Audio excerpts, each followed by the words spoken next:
belly of the beast and learning how the Constitution and how policy is created that is not the most beneficial for people who look like me and us.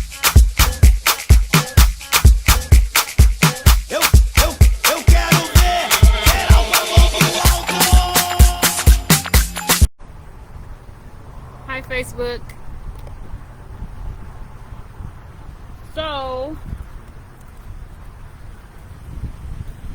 today's discussion point is going to be focused on, let me make sure I read my question thoroughly.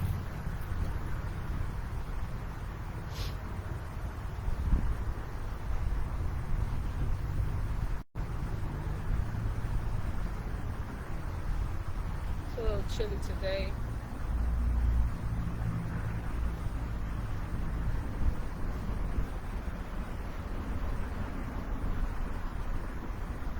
So before we start, today's meditation is going to be focused on the throat chakra and the root chakra. I'm healing them. And discussion point is your sexual yum or yuck your own, rooted in your own desire? So one of my favorite quotes is by Fred Hampton. And his quote is, "Theory is cool, but theory without no practice ain't shit." And what I'm noticing as I'm coming to developing my own way for holistic health advocacy, as I'm exploring the legal field right now, right? I'm noticing that there's a lot of fucking theory happening, but not too much practice, right? It's not too much practice going on. And as I'm working through things and learning about holistic advocacy, I'm also a human being experiencing life in a real way. And one of the biggest components of society is sex. Happy Pride Month.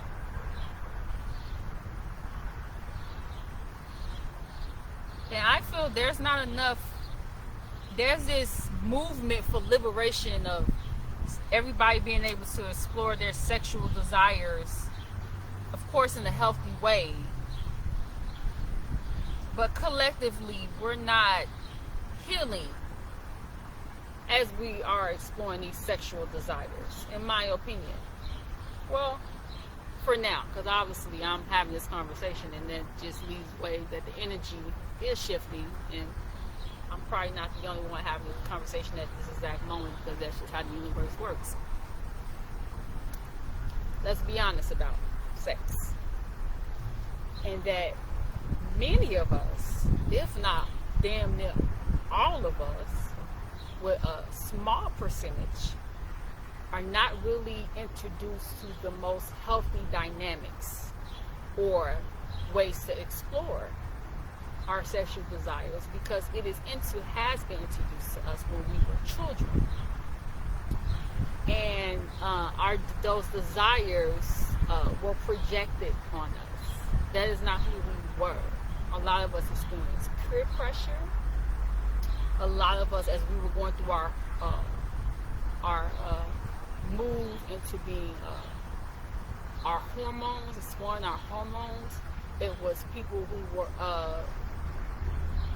older age but young in mind mentality, guiding our direction of exploration into sexual activity, and it probably wasn't always healthy or something that we truly desired, or maybe it was something that you truly desired, and now as an adult you don't desire that no more, or you want to explore it, but you want to explore it in a healthy way.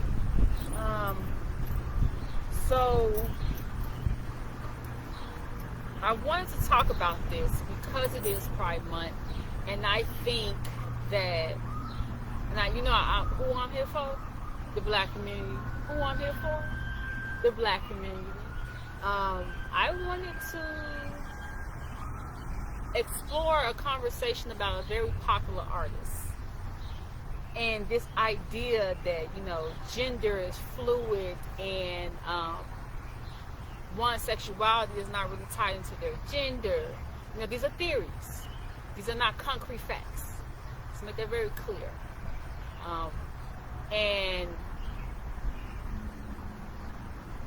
everyone doesn't have to subscribe to that, because me personally, I think those theories do not take into account how it can be manifested and socially structured to screw the results and make people show up in this way. I think as humans, whether you're homosexual or heterosexual, we always try to project onto others because we're all just trying to figure ourselves out, right? We want to see ourselves outside of ourselves because a lot of us can't sit with ourselves. And I think that is changing on the collective, because when you do spend time with yourself, you appreciate the in my opinion, it's not everybody, but you appreciate when someone shows up in similarities and also when someone shows up in differences.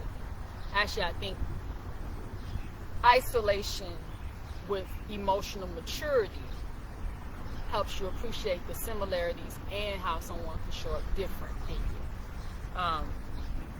So the comments about Saucy Santana, and I don't want to misquote him, so I'm going to say exactly what he said. So when I first saw it, it was on TikTok. This woman was responding to him, and she stated that Saucy Santana said, "Gay men are teaching women how to be women." Okay. Younger me would have went off like, yo, nah, we're not even doing that. But I have learned that it is best to do your own research instead of taking what somebody considered to be somebody's.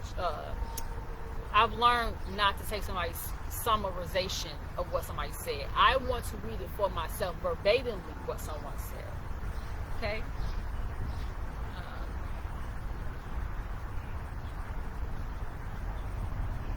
And this conversation came because I've been doing a lot of dating.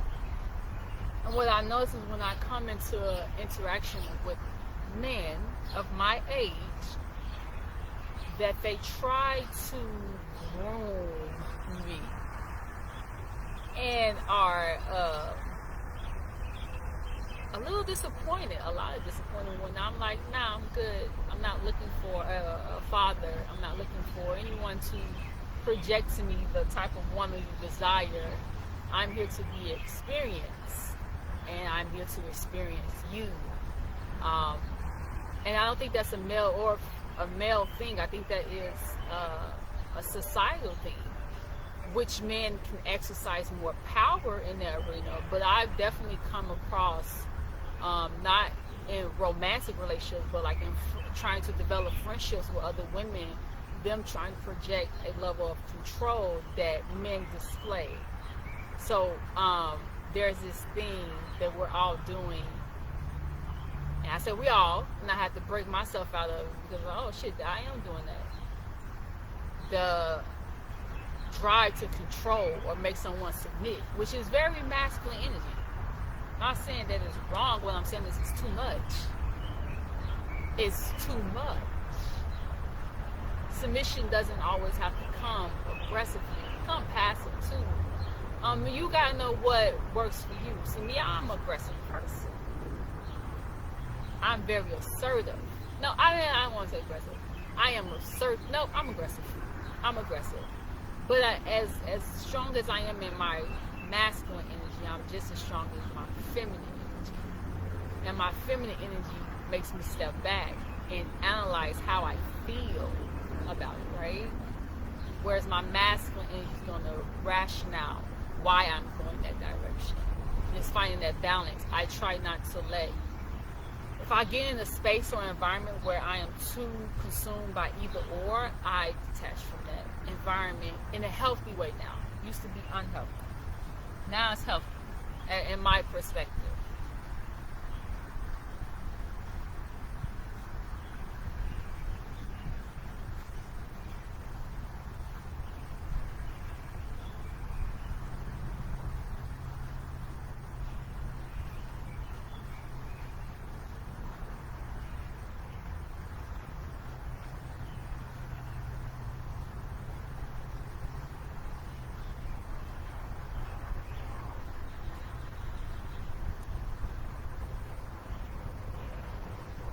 So this is why I'm saying about sexual desire and gender being fluid and things like that, and then the disregard for the fact that there is male privilege, that especially in our community, no, I don't want to say especially in our community, because we focus on people who look like us. I don't think especially in our community that there's a hatred for women. I think that especially in the white community there's a hatred for women, and that shit trickles down due to colonial overload, the settler's perspective, right?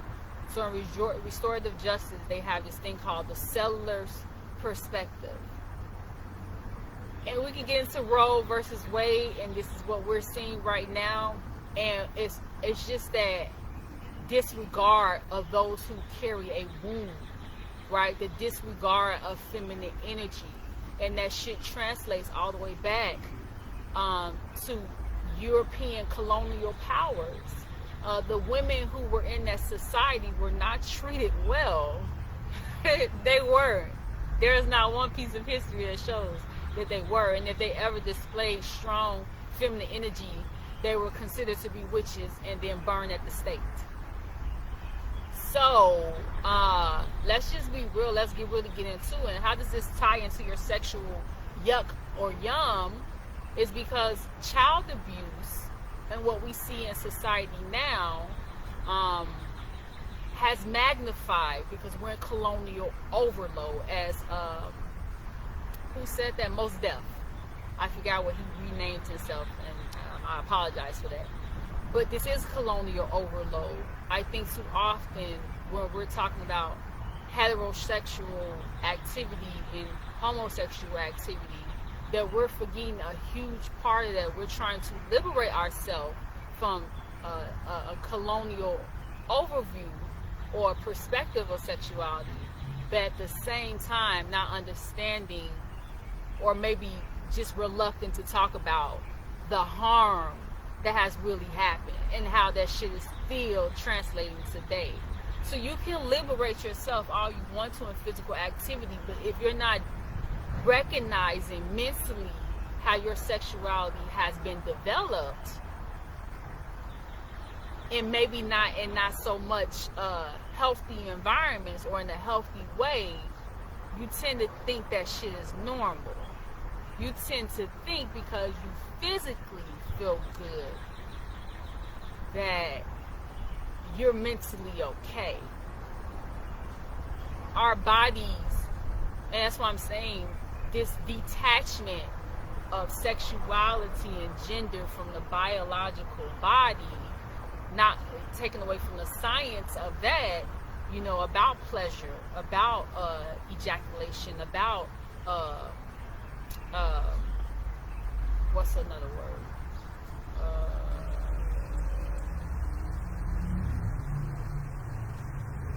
What's the word? Not ejaculation. Yeah, ejaculation is for men, but for women, coming. I'm just gonna use the word, whatever. That right there, trying to separate that from what physically might have happened to you as a child, and you had a response to it, and then you probably didn't welcome that interaction, but because it was an enjoyable physical thing, right? Whoever introduced you to it, you made it up in your mind that despite them invading on you, because this happens to a lot of children, despite them invading on you and invading on you and taking away your choice to give consent, that's what you liked, that's what you physically desired, because that pleasure and pain is getting colluded too heavily, in my opinion. We have books like, after I sat with myself, and I'm not saying it's right or it's wrong, right? I'm just saying to review it. Review if that's, and after you review it, you know, if that's what you like, you empower yourself back. Because even though someone invaded on you, you know now, because you face your root chakra, which I believe are shadows, right? This is what we're talking about when we're doing shadow work. You've done the work to empower yourself back sexually. And for those who have a high sex drive, or low sex drive, or anything, just evaluating, like, do you sit with yourself and say, hey, do I really like this, or have I been playing a role that was given to me since I was a kid? We have to talk about it. So yeah. Now back to the Saucy Santana, and I focus on the black community right now, because let's make it very clear: toxic homosexuality has always been in the Eurocentric European culture.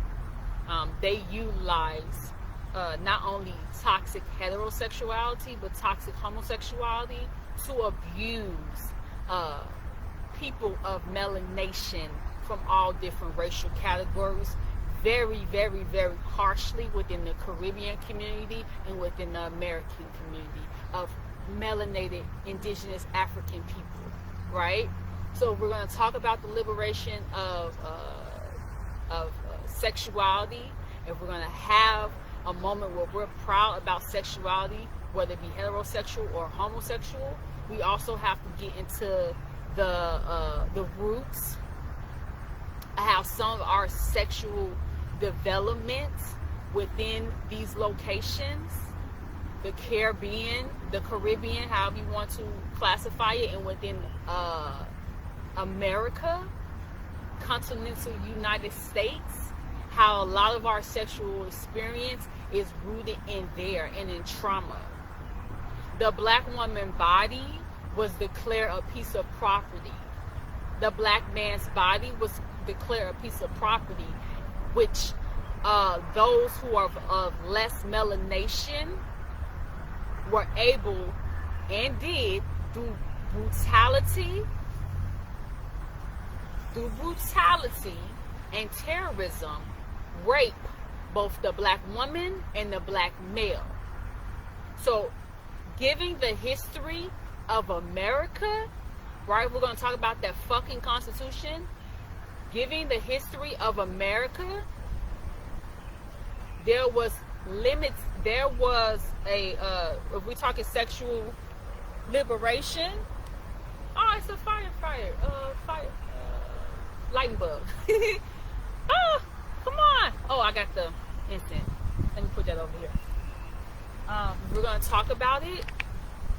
We have had about this much sexual liberation in this country, and that was in the most power that the black community legally has experienced, and having equity to the settler of this country, the European descendants of this country, has been rooted in LGBT legislation. Let's talk about it. And why is that? Because most of the people who have drafted and supported legislation, who receive the most benefit from it, is the white male homosexual. It's the white male homosexual. If we're going to talk about transgender rights, it's the white male who projects himself to be a woman that receives the most rights. And by being adjacent to that, in my opinion, black LGBT community gets to exercise a certain right that has not been freedom, that has not been given, or without brutality, like the collective black community has. Collective black community. And I hope that that was articulated in a great way so that you can have full comprehension of what I'm saying. I am not trying to exclude a group of people in our community. What I'm trying to do is broadcast and make it aware of what's really happening with this idea of sexual liberation. So where it was tailored for the use of sexuality, in my opinion, to reduce the birth rates of melanated beings in this country, more specifically those of African descent who were born and raised under the belly of the beast within the American system. That shit backfired on the predominantly white community, right? So where it was supposed to tailor and affect our birth rates, it also doubled back and affected their birth rates. Just like the war on drugs. The war on drugs, crack cocaine, was tailored to damage the black family, right? This is all strategy. This is all political strategy. This is all general fucking warfare. It backfired on the predominantly white community. And now we have the opioid, the pill epidemic. There we go. Opioid. I think I'm saying it right. I'm saying it wrong. Yes, the pill epidemic and meth, right? So all of those drug forces, those task forces, spilling crack cocaine into predominantly black neighborhoods in the 80s and the 90s, that shit spilled over, so now it's manifesting back in their community. So now the laws that were utilized, because it's different layers, we cannot just encompass everything under one umbrella and with one broad sweep and say this is what it is. The Roe versus Wade, the use of abortion was a strategy against the black community. And where it might appear one way, broadly, it will be enforced differently on each racial group. And I think as black people, as long as we've lived in this country, for us to not sit with that and take whatever is given to us as empowerment without questioning it, it's dangerous. It's dangerous. Whenever you hear something that doesn't make you feel comfortable, you probably should go through it and come up with your own analysis. So I might be saying some things that might seem distasteful or harmful to someone who is not of emotional maturity when engaging in these conversations. Well, this is the time to grow the fuck up. We need to have real conversations in this country because child abuse is still happening. Sexual child abuse, molestation is still happening. And what's happening is the youth is getting their bodies and their minds shaped for toxic interactions as adults.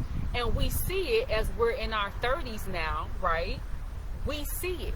I can't speak for any other age group. I can speak for my age group. And what I'm saying is the engagement between the genders, whether you be homosexual or heterosexual, is not an engagement that is conducive to produce a healthy community.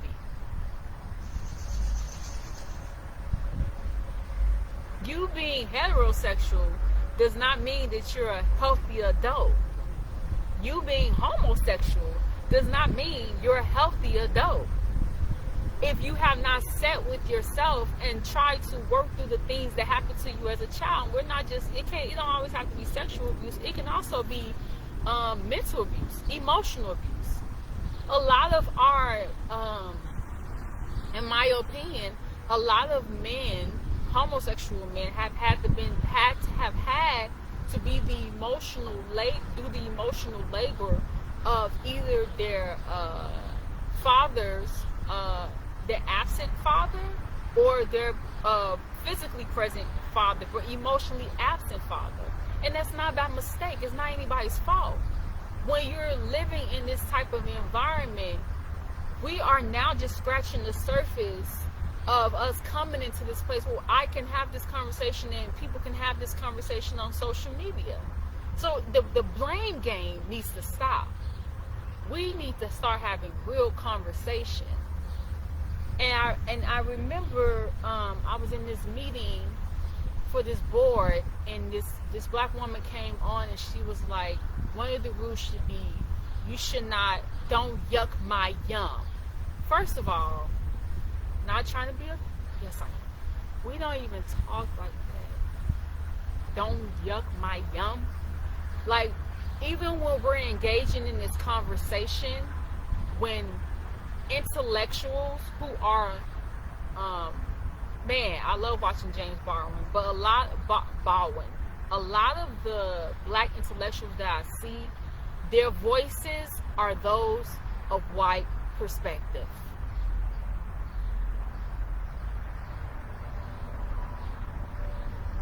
Their voices are those of white perspectives. So when she said that, don't yuck my yum, it's like, yes, I will give you a space to express yourself. Yes, I will honor you as a human being. But you have to give that back to me. You have to give that back to me. Because whatever you put out, you will get back. Now, going back to the commentary what Saucy Santana said, right? So he did not say that gay men are teaching women how to be women. That's not what he said.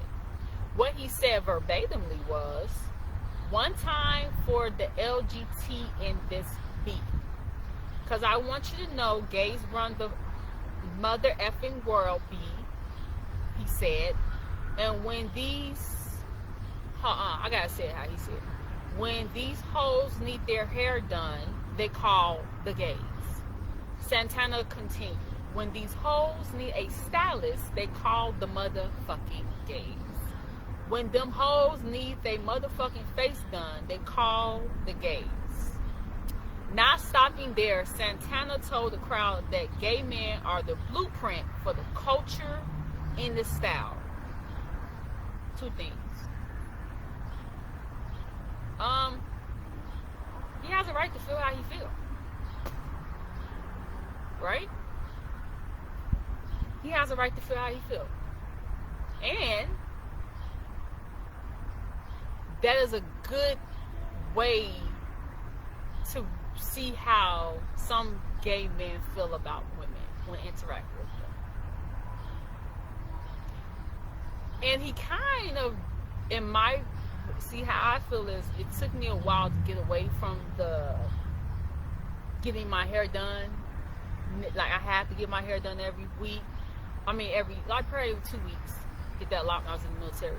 Or getting my nails done all the time, because as I leveled up spiritually, I became more sensitive, and I had to be attentive to who was in my hair, because your hair holds energy.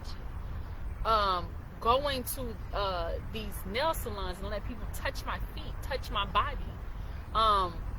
because I felt the energy transferring. So if you're sitting, and this is not I don't think I ever had a gay male stylist in my head. I had all different type of women, and I've always told my mom, every time I left the seat, the hair never just looked right to me. I always have to go and fix it and shift it. And it's like, we are exchanging energy, and it's not to be scared with each other, but, being cognitive about who touches you and how they really feel about you. Because if you leave anywhere and you don't feel good about yourself, ask yourself, why did that environment make you feel that way? So, listen to him. Hear what he said. And then apply it. That's all I'm saying. And that's a gay male who considers himself to still be male, right? But to talk to the opposite gender in that way, or sex in that way, is belittling. It is. And it sounds as someone who is competing with someone. I do this for you, I do this for you, I do this for you. I'm the reason that you like this. It's because of me. What does that sound familiar to? So, blueprint. Yeah. Okay. That's confliction between the biological male and the biological woman that has nothing to do with the physical act of sex.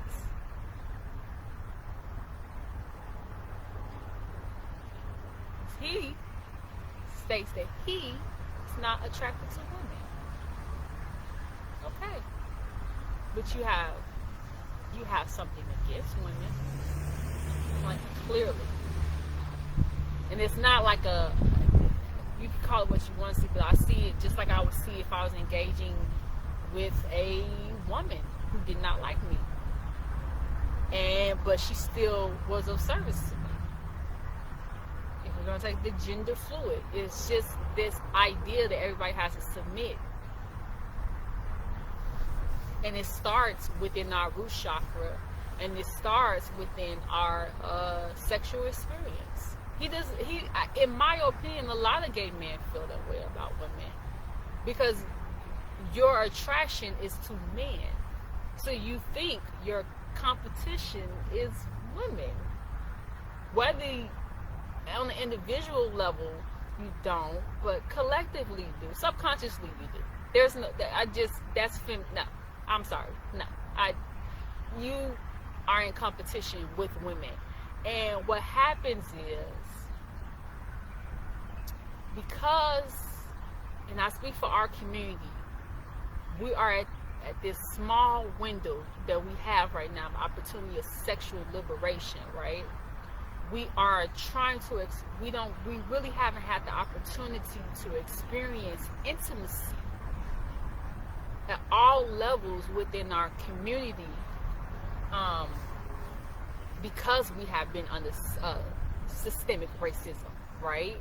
And that has affected our family dynamics, our relationships, and how we're intimate with each other. And I'm not talking just about the idea of sexual intimacy.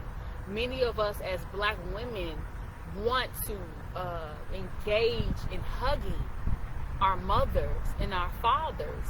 Many of us as the Black men want to engage. They've never had a physical, real hug from their father or their mother, because they have been so tied down in working, dealing with their own sexual abuse and trauma. So this idea, when we go, it's like it's been jumping straight to sex between consensual adults without missing that part of how you've been developed into your adulthood. That's why there's so many conversations about what is consent, because you've been developed sexually when you was a kid, but those are not the same things you would pick as an adult. And also, it's a lot of people who are adults who don't have the opportunity, who are not taking the opportunity right now to learn themselves. I don't always mean you gotta be by yourself, but sometime alone. Are you doing stuff just for the achievement of partnership? Is this something that you truly desire? Are you really a pleaser, or are you still on survival mode looking for partnership? That's male and female. I don't just see that in women. I see that in men too. I've been across so many men who gravitate to my energy, and I got strong energy, and then be like, submit. Nah, that's not how this works. I'm not going to submit with you simply because you have a dick, a penis. That's not how this engagement works. Or a man who will rather physically engage versus deal with real intimacy. Or engaging with women on a friend level and them confusing their bisexuality as a gateway for me, because I'm showing them real intimacy of sisterhood. And because they don't have that with their biological family, or experience that level of safety and stability within their bloodline, they confuse their sexual attraction to me as, oh, well, she must be too, because if I'm sexually attracted to her, or and if she's not sexually attracted to me, then what's wrong with me? It's not neither one of us, sweetie. You miss your mom. You miss your sisters. You want to develop an intimate relationship with them. So, getting to the root of it. And we don't have these conversations about how we have, as a community, everything is, they tailor it for this and they tailor it to that, but what's the actual solution to it now? Okay, we understand we have been brutally attacked by the illusion of white supremacy, but we are at a point now where that shit is turning around. It's time for solutions now, and it's time to talk it out. And let's talk about toxic heterosexuality and toxic homosexuality. There's a lot of toxic heterosexuality. There are a lot of men and women doing things, in my opinion, that they think is popular or they're cool. People confusing sexiness with freakiness. Like, just because that is your yum, or whatever your sexual scratch is, doesn't necessarily mean that someone is not comfortable in where they're at, or that they should come to where you are at. And if you're valuing partnerships solely off of that, then you are emotionally unavailable, and you only know how to express passion or intimacy or relationship with another person in that way. And if you want more, then you have to get deeper in it. You have to go past the surface. You have to go into those shallow places. Not for just your partner, for you to have a more enjoyable experience at life. You can't fall all on the person that you meet. I think we too often want to see ourselves outside of. No. You can't always do it that way. And if you do, just be okay with it then. That's all I'm saying. So if you have any commentary about what I talked about today, like I said, I'm going to be focused on throat and root opio. I'm still trying to figure out that word. I'll get it. It's a new drug crisis for white people. That's what it is. The throat and root chakra, because I feel like if you explore your root chakra, first I will focus on my throat, and then making sure that my throat is okay, and then exploring the root chakra, so you can articulate to yourself, whether you're doing it orally or writing in your journal, the things that you are experiencing, being honest with yourself and how your sexuality has been shaped, how it has been influenced by peers, by community, by the larger society, about parental projections, right? How parents can project onto you what's right and what's wrong sexually, based on the things that they had been exposed to or been limited to. And that can be good or bad, but, taking the time with yourself to figure out who you are and what you like. And I will say this, and then I will go into the throat meditation. Through my trajectory in life, I am literally pulling everything out because I started my sexual experience at 15, taking everything out from there and like resetting, because it's like so many people projecting. I got a strong mind, but I am human, and so many people projected things onto me that I just took the responsibility, and it's like it became exhausting carrying other people's shit. It became exhausting carrying everybody else's shit. That I'm like, that's not even me, you know. I don't want the because I'm a sexy motherfucker. But because I'm sexy doesn't mean that I'm available. Because I'm sexy doesn't mean that I'm going to be in a rat race to prove. And I'm sexy to me doesn't mean that I'm going to be in a rat race to prove to you my sexiness. I feel sexy, therefore I am sexy. And that doesn't mean that I'm going to show up in whatever you think sexy is supposed to be, or convert that to being freaky. That's your shit. Deal with your shit. Deal with your shit. Yeah, and I think that's what womanhood is about. Being able, that's what those chakra is about. It's about healing through your root chakra. You're not going to tell me or define me by your level of what you think sexuality should be for a woman. Whether you be heterosexual or homosexual. Just because you have social capital in this society based on what's favorable activity, don't mean you can necessarily come and tell me a motherfucking thing. That's how I feel about my yum and my yucks. If your yum is your yum, but if I feel like it's yuck, I'm gonna say that shit. Yuckity yuck, yuck, yuck. But not say it in a way to tear you down. That's your yum. Cool. But if you present it to me as a proposition, I'm not in it. I'm not with it. And if it ever changed, that'll be for me, not for you. That would be my decision. Can nobody turn me out.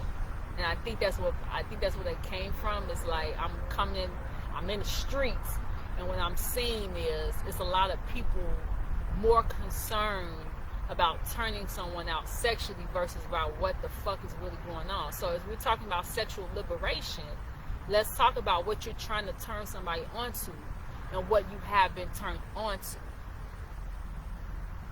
By evaluating what have you been turned onto and what is the root of it. And you know what I mean, it's bad or it's good, but you know, being okay if they're not into it.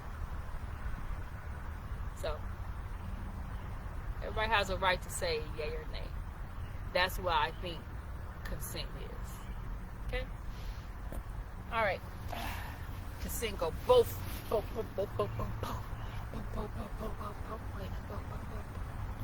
Okay, let's do throat chakra meditation. As you can see, my clip is fully loaded with the throat chakra.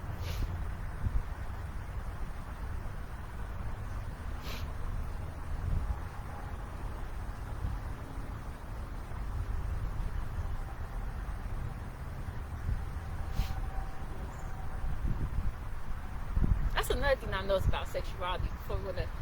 People in these rules, like, well, this is what men do, or this is what women do. Like, even with friends, like, well, you gotta watch this person. No, bitch, I have rules. And if you don't follow those rules when engaging with me, then we don't need no to engage. It ain't no hard feelings. Nah. No hard feelings. But that's my boundary, and you will respect. That's what I'm going to. Boundaries. Okay,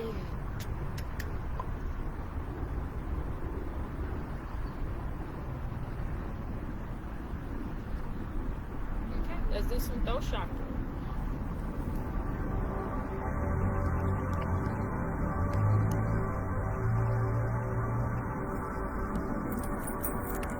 We're gonna do lion's breath. So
going to be taking deep inhales and deep exhales.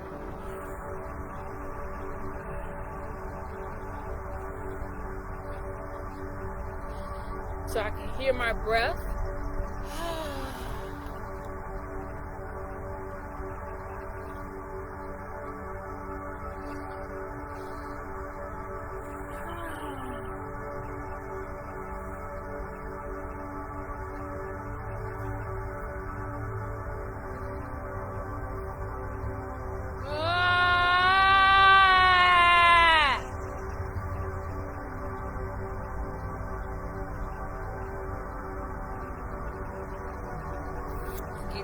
His odds.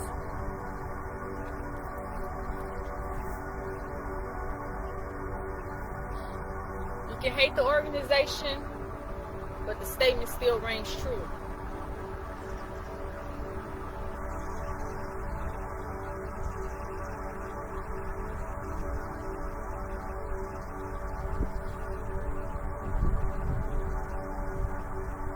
Bring it back.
Cat call with lion's breath.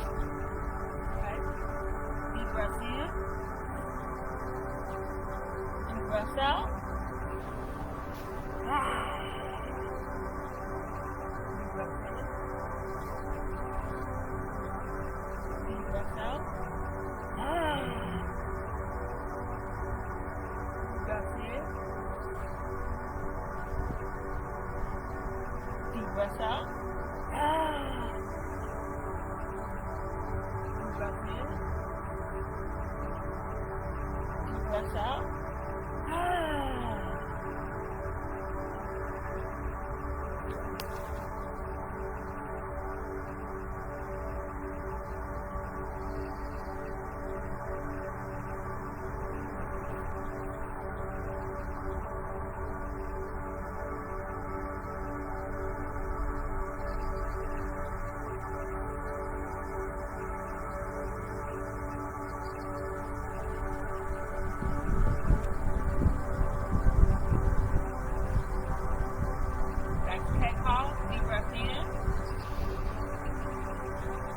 breath out. Deep breath in. Deep breath out. Deep breath in. Deep breath out.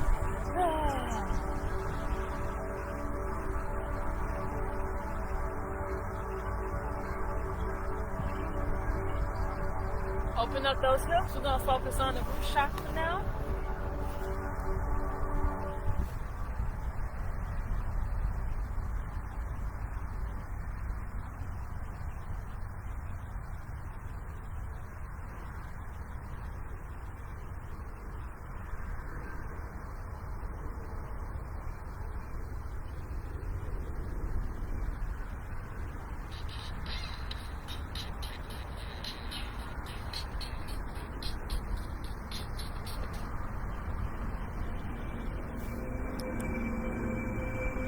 We're going to open up our hips.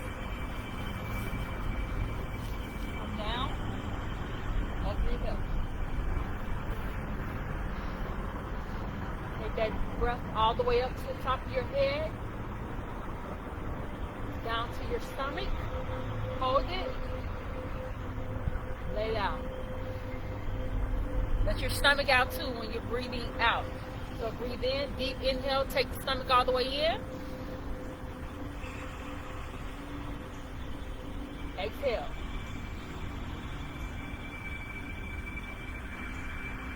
Deep inhale. Exhale. All right. Now come up. On our toes. Get that core working. Take those legs side to side. Move your body. Focus on that core. Make sure that you're focusing on your breathing.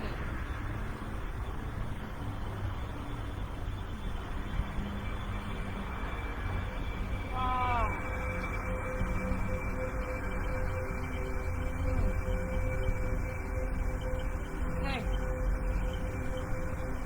I'm going to walk it up.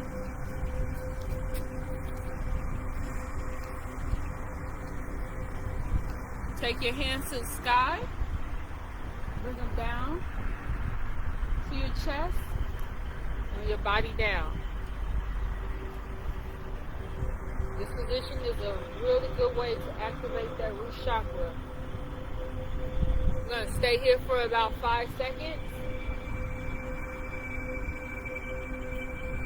Make sure that you're taking a deep breath in, deep breath out. Deep breath in, deep breath out.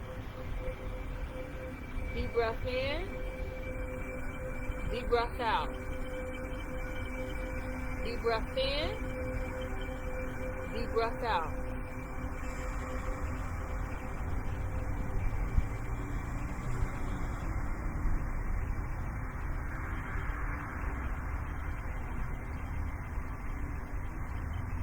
Place our hands on the mat, come down on our butts,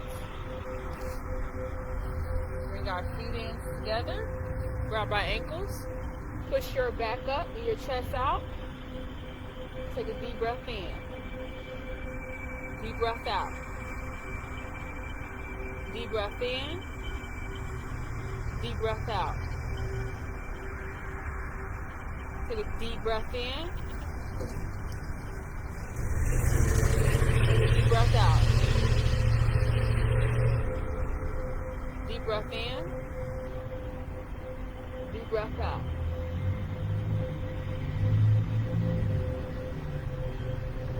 Make sure you're always trying to turn your neck. A lot of us hold a lot of stress within our neck and shoulders area.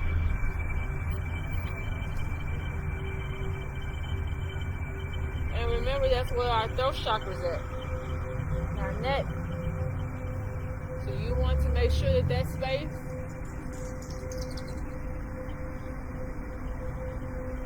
is as free as possible to activate your throat chakra, okay?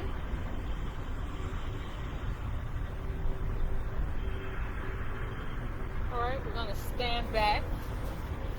Get back into our hips, opening those hips up. Remember, your root chakra is right here. So you want to make sure that you're giving yourself some time and space to open up those hips. We hold a whole lot of trauma there, not just our own personal trauma, but the trauma in our DNA.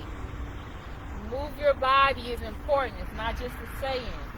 Get that up out you so you can move forward, okay? Take a deep breath in. Take a deep breath out. I like to put the triangle as a source of power. It's a very powerful symbol over your root chakra, male or female, especially if you have a womb, okay? Take a deep breath in. Take a deep breath out. Take a deep breath in. Take a deep breath out. Take a deep breath in. Take a deep breath out.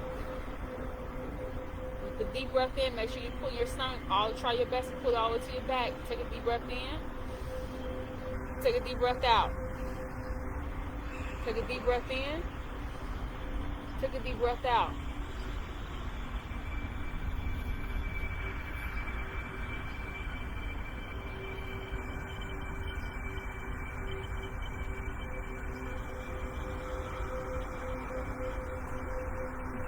Go up, put your feet up,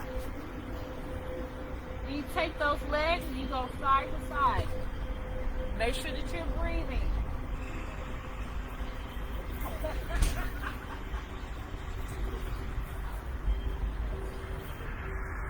Take a deep breath in, take a deep breath out.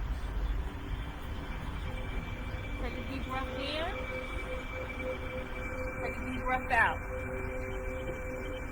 Make sure that you're paying attention to your breathing.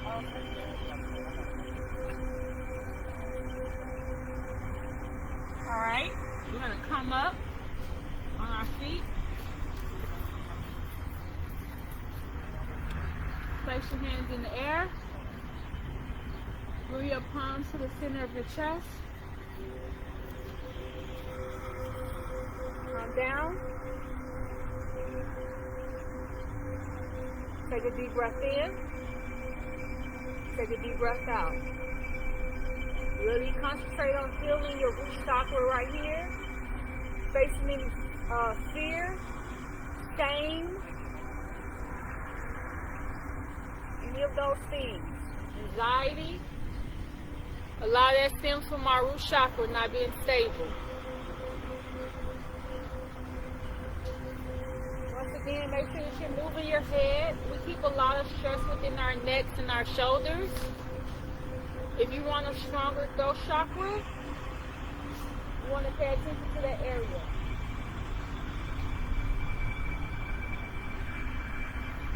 Good job. Place your hands on the mat. Come down on your butt. Place your feet together and relax.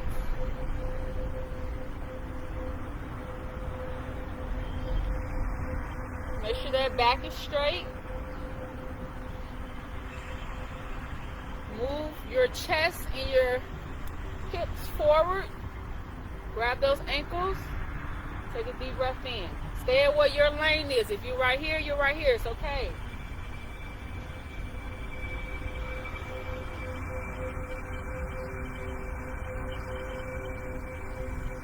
Make sure you're comfortable.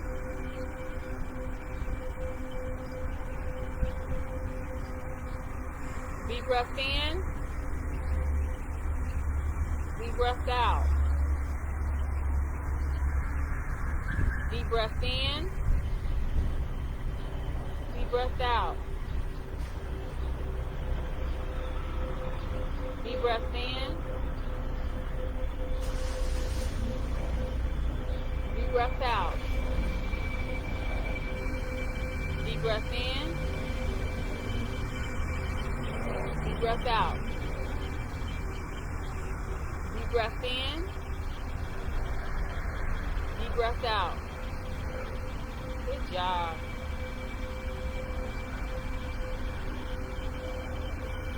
All right, we are at an hour. We did good today. That's amazing. I hope this helped. As you can see, I'm not going to form my meditation Mondays always as one way. Sometimes we're going to get heavy into topics because I believe, in my opinion, that having heavy discussions like this one should always be tailored with some type of yoga or meditation. I think we have to get out of this traditionally Eurocentric way of educating, diving into what I believe to be mentally exhausting conversation without providing some type of remedy or solution after those conversations are counterproductive. And we've been doing that shit for a long time. Long time in this country. And a degree is beautiful. It really is. And it should not take away anyone's accolade or status. But the inner work needs to be done. I think we have too many people who are vessels of information without application to self. Counterproductive. We need to stop trying to save others and save ourselves. That way we come together stronger in community. So, yeah, I'm on this holistic health advocacy wave. I'm loving how it developed. Thank you all for who attended in community, joined in community. I appreciate you. I love you, and our commentary is welcome. Our suggestions are welcome, and just be open for me too. Okay? Have a wonderful day. Ashe.